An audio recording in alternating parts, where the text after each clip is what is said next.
میرے آقا فرماتے ہیں سلاست ترا اعینہم نار، فرمایا تین آنکھیں ایسی ہیں لا ترا اعینہم النار، ان تین آنکھوں کے نزدیک آگ نہیں جائے گی،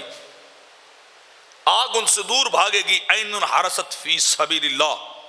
ایک وہ آنکھ جس نے اللہ کے راستے میں پہرا دیا ہو، جس نے چوکی داری کی ہو،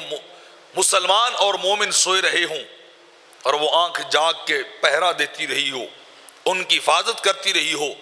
اسے بھی آگ نہیں جلائے گی۔ اور دوسرا فرمایا عین بکت من خشیت اللہ، وہ آنکھ جو اللہ کے خوف سے رونے والی ہے، جو اللہ کی بارگاہ میں نیر اور آنسو بہانے والی ہے، وہ آنکھ بھی جہنم کے قریب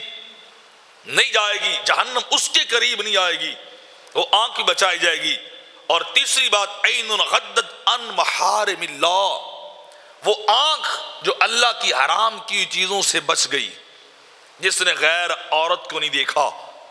جس نے حرام منظر کو نہیں دیکھا، جس نے غلط چیز کو نہیں دیکھا، ننگے بدنوں کو نہیں دیکھا، جس نے ناچ گانے کو نہیں دیکھا،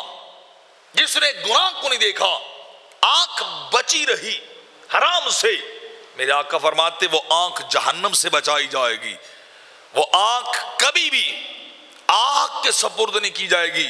وہ آنکھ بچے گی جو آنکھ اللہ کی حرام کردہ چیزوں سے بچ جانے والی ہو۔